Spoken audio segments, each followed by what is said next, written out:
4:12 श्री राग महला पहला।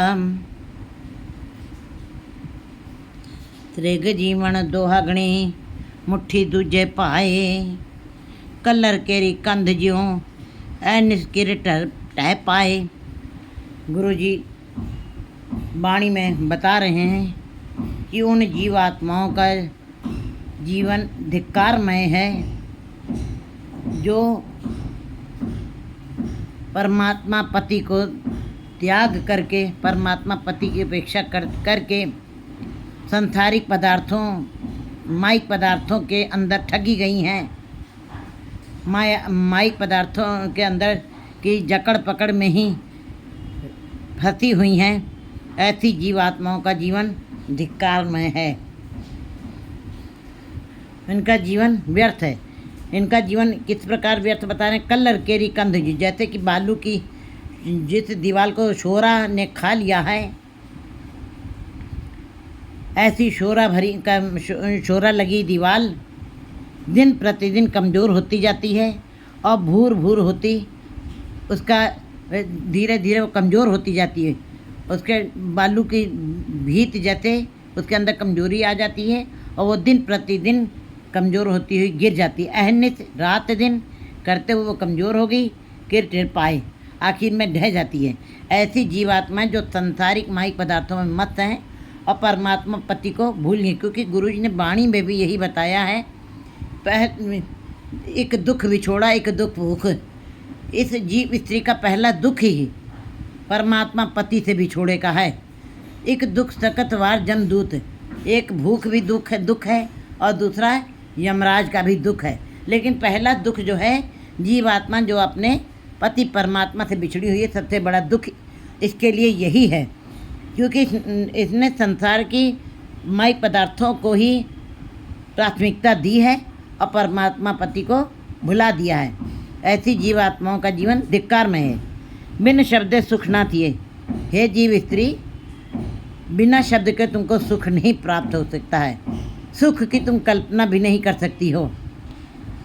बिन दुख ना जाए और परमात्मा पति के मिलाप के बगैर तुम्हारे दुख कभी ख़त्म नहीं हो सकते हैं। तुमको परमात्मा पति से मिलाप करना ही पड़ेगा, क्योंकि तुम उसका रूप हो। जीवात्मा सूक्ष्म रूप परमात्मा का ही है वो। इसलिए जब तक तुम्हारा परमात्मा पति से मिलाप नहीं होगा, तुम्हारे दुख कभी ख़त्म नहीं होंगे।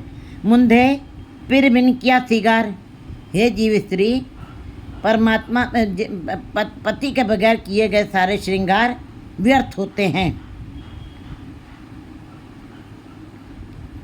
मुंधे पिर बिन किया सिगार, उस श्रृंगार का कोई अर्थ नहीं रह जाता है। बाहरी चाहे तुम जितने भी दान पुण्य और तीर्थ और चाहे जितने भी बाहर के आडंबर तुम कर लो, बाहर के तुम चाहे जितने क्रियाकलाप कर लो, लेकिन बिना परमात्मा के नाम का श्रृंगार किए बिना ये बाहर के संसार के काम जो हैं वो आडंबरी कहलाएंगे। वो तुम्हारे किए गए श्रृंगार व्यर्थ ही होंगे। दर का टोही ना लहे दरगे चूटखुआर, तुमको परमात्मा के दर में, परमात्मा के घर में, परमात्मा की दरगाह में जगह नहीं मिलेगी, गुजारा नहीं होगा। और संसार में भी तुमको शोभा नहीं मिलेगी, संसार में भी तुमको सुख नहीं मिलेंगे और परमात्मा की दरबार में भी तुमको स्थान नहीं मिलेगा। दरगे झूठ ख्वार, और दरगाह में भी तुम्हारी ख्वारी होगी, जीवन व्यर्थ चला जाएगा। रहो आप सुजान न पुल्लई, सच्चा वड किरसान। हम जीव भूल में हैं, हम पूरे नहीं हैं, हमसे हर पल भूल हो सकती है, हम अवगुणों से भरे हैं। लेकिन परमात्मा ऐसा किसान है जिसने सारे जीव जंतुओं को बनाया है, पैदा किया है, उनकी रचना की है। वो सुजान कभी भी भूलता नहीं है। सच्चा बड़ किसान, वो बहुत बड़ा किसान है। वो जो भी चीज़ करता है पहले धरती साज के, उसने पहले जीव आत्माओं रूपी धरती को संवारा है और फिर उसके अंदर बिल्कुल उसको भुरभुरा किया है।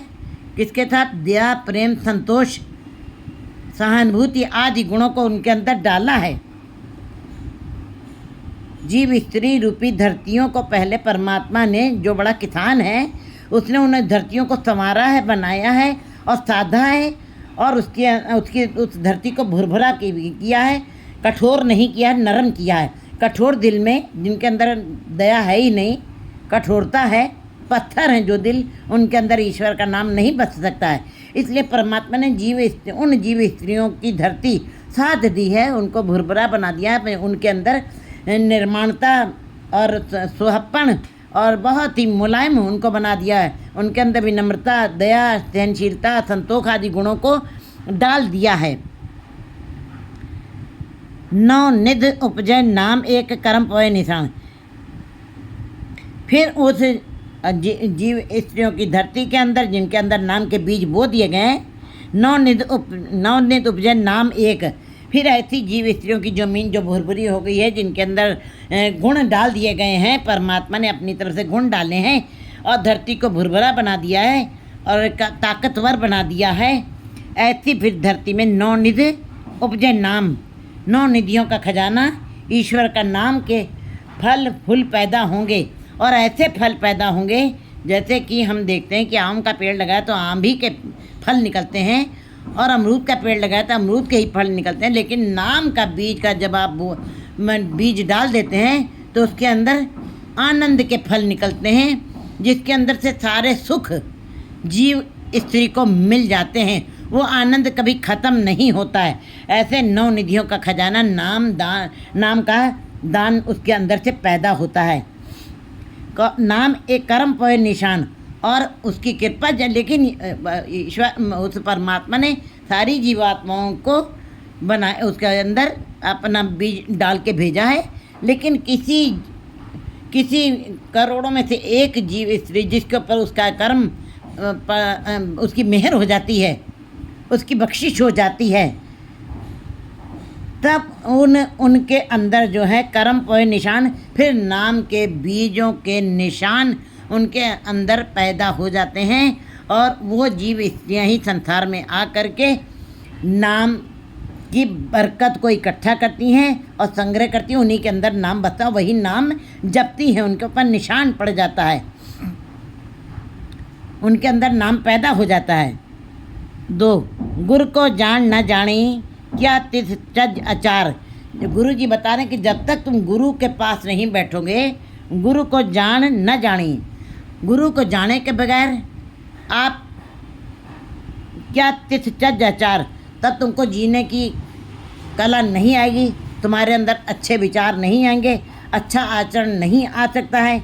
और गुरु के उपदेशों को जब तक जीव स्त्री नहीं समझेगी, उसके बताए हुए उपदेशों के ऊपर अपना मार्ग प्रशस्त नहीं करेगी, तब तक गुरु को जान न जानी। जब तक गुरु को अच्छी तरह तुमने समझ नहीं लिया है, गुरु के साथ बैठ करके उसकी बताई हुई बातों को अच्छी तरह जब तक नहीं समझा है, क्या तिथ चज आचार, तुम्हारा कितने हुए किए हुए सारे ही चाहे कर्म जो हैं उसका कोई अर्थ नहीं रह जाता है। गुरु तुमको करना पड़ेगा।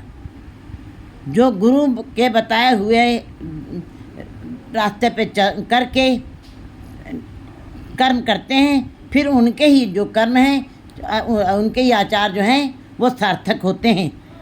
अंधले नाम बिसारिया मनमुख अंध गवार। हम जीव स्त्रियाँ आँखें होते हुए भी, इंद्रियाँ हमको परमात्मा ने दी हैं, हमको आँखें दी हैं, लेकिन हमारी आँखें संसार, ये दोनों आँखें संसार को ही देख रही हैं, निरंकार को नहीं देख रही हैं। अंधले नाम बिसारिया। और फिर अंधे इंसान को चलते हुए रास्ते में मोती भी गिरे हों, अंधे को क्या पता चलता है, वो मोती भी उसके पैर में चुभते ही हैं, सुख नहीं देते हैं। ऐसे ही अज्ञानी जीव आत्माएँ जो संसार में ही फंसी हुई हैं, उन्होंने नाम को विसार दिया है, आँखें होते हुए निरंकार को प्राप्त नहीं किया, इंद्रियां संसार में ही फंसी रह गई, उन्होंने सारी इंद्रियों को संसार में ही लगाया है। मनमुखंध गवार और मायाधारी जीव, मूर्छित जीव, अज्ञानी जीव आँखें होते हुए भी गवारों के तरीके से अपना जीवन व्यर्थ में गवा के चले जाते हैं। आवन जान न चुक ही मर जन्मे होए ख्वार। ऐसे जीवों का, मनमुखी जीवों का, जो आँखें होते हुए संसार में ही लिप्त हैं, निरंकार के दर्शन नहीं के नाम को विसार दिया है। ऐसे मायावी जीवों का आने जाने का चक्र सदा ही बना रहेगा, कभी ख़त्म नहीं होगा। वे जन्म लेंगे मरेंगे, जन्म लेंगे मरेंगे, और ये क्रिया सदा ही चलती ही रहेगी और जीवन ख्वार हो जाएगा। 3 चंदन मूल अणाया कुंगू मांग संधूर, चोआ चंदन बहु कणा पाना नाल कपूर। हे जीव स्त्री, संसार में चाहे तुम कितने संसार में रहते हुए तुम चाहे जितने भी हार श्रृंगार करके अपने मांग में सिंदूर भर लो और अपने शरीर को सुगंधित चंदन से सुगंधित कर लो, चोआ चंदन बहु कणा, और खुशबूदार सारी वस्तुएं लगाते हुए और बहु कणा बहुत ज़्यादा तुमने इन चीज़ों का श्रृंगार कर भी लिया है। पान्ना नाल कपूर, और पान का बीड़ा भी तुमने कपूर के साथ मिला के खा लिया और तुम्हारा मुंह भी लालिमा से रंग गया है। लेकिन गुरुजी बता रहे हैं, इतने श्रृंगार हार श्रृंगार जो तुमने किए हैं अपने पति को लुभाने के लिए, ये तन कंत न पावई तत्सब अडंबर गुण। अगर जो ऐसी जीव स्त्री परमात्मा जीव स्त्री अपने पति को अच्छी नहीं लगती, या पति उसकी तरफ निगाह लगा के भी नहीं देखता है, ये तन कंत न पावई, अगर जो कंत को अच्छी नहीं लगी तत्सब अडंबर गुण, ये तुम्हारे सारे किए हुए आडंबर बाहरी श्रृंगार सब कूड़ हैं, सब झूठ हैं, सब मिथ्या हैं, सब नश्वर हैं, नाश हो जाएंगे, ख़त्म हो जाएंगे। सब रस भोगण पाद है, सब श्रृंगार विकार, तुम्हारा किया हुआ ये सारा श्रृंगार भी व्यर्थ चला गया, और जितने भी तुम रसों का स्वाद ले रही हो, क्योंकि ये रसना सारे ही स्वाद चखती, खट्टे मीठे कसेले सारे स्वाद लेती है, लेकिन रसना माने रसों की खान, लेकिन ये निरंकार का स्वाद नहीं लेती है। तो गुरुजी वाणी में बता रहे सब रस भोगण बाद है, सारे तुम चाहे 36 प्रकार के भोजनों का स्वाद लेती रहो, बाद है सब व्यर्थ चले जाएंगे, सब श्रृंगार विकार, और तुम्हारे द्वारा किए गए सारे हार श्रृंगार जो तुमने किए और अपना समय व्यर्थ में गवाया उस हार श्रृंगार के अंदर, कहते हैं ये सारा व्यर्थ चला जाएगा, विकारों से भरा चला जाएगा, और विकार सब श्रृंगार विकार, सारा श्रृंगार विकार ही हो जाएगा। जब लग शब्द न पेदिए, गुरु जी इस पदे में बता रहे हैं कि जब तक जीव आत्मा स्त्री गुरु के साथ बैठ करके गुरु के शब्द के साथ जुड़ करके, गुरु कौन है? गुरु प्रकाश है, गुरु ज्ञान है, और गुरु ही रोशनी है, और गुरु ही पथ प्रदर्शक है, मार्गदर्शक है। कहते हैं फिर जब लग शब्द न पेदिए, जब तक तुम गुरु के साथ करके उसके साथ बैठ करके उसके साथ भेंट करके शब्द के रहस्य को नहीं जान सकोगी कि शब्द हमको क्या कह रहा है, गुरु के शब्द हमको क्या शिक्षा दे रहे हैं, हमको जीवन की कला कैसे बता रहे हैं, जब तक तुम उसका भेद नहीं जानोगे, उसके रहस्य को नहीं जानोगी। हे जीवित्री, क्यों सो है गुरुद्वार, तुम परमात्मा के द्वार तक, गुरुद्वारा मैंने गुरु के द्वार तक कैसे पहुंच सकती हो, कैसे शोभायमान हो सकती हो? भाव यह है कि वहाँ तक तुम कभी नहीं पहुँच सकती जब तक गुरु के शब्द के साथ तुमने अंदर डुबकी नहीं लगाई, उसके रहस्य को नहीं समझा। नानक धन सुहागणी जिन सह नाल प्यार, ऐसी स्त्रियाँ बहुत ही धन्य हैं। नानक धन सुहागणी, ऐसी स्त्रियाँ धन्य और सुहागने हैं, और सदा ही सुहागने रहेंगी, सदा ही आनंद में रहेंगी, सदा ही खेड़े में रहेंगी, जिनको अपने पति परमेश्वर के साथ प्यार है। केवल एक पति परमेश्वर के साथ ही प्यार, एक निरंकार के साथ ही प्यार है, एक निरंकार को ही जिसने अपना पति माना है। 2 3 4 संसार है, वो बाजार है, वो पदार्थ हैं। इसलिए जो जीव स्त्री एक ही ईश्वर के साथ लगी रहती, पति परमेश्वर के सहारा पकड़ती है, उसका जीवन सफल हो जाता है, वो परमात्मा का रूप हो जाती है, परमात्मा में समा जाती है।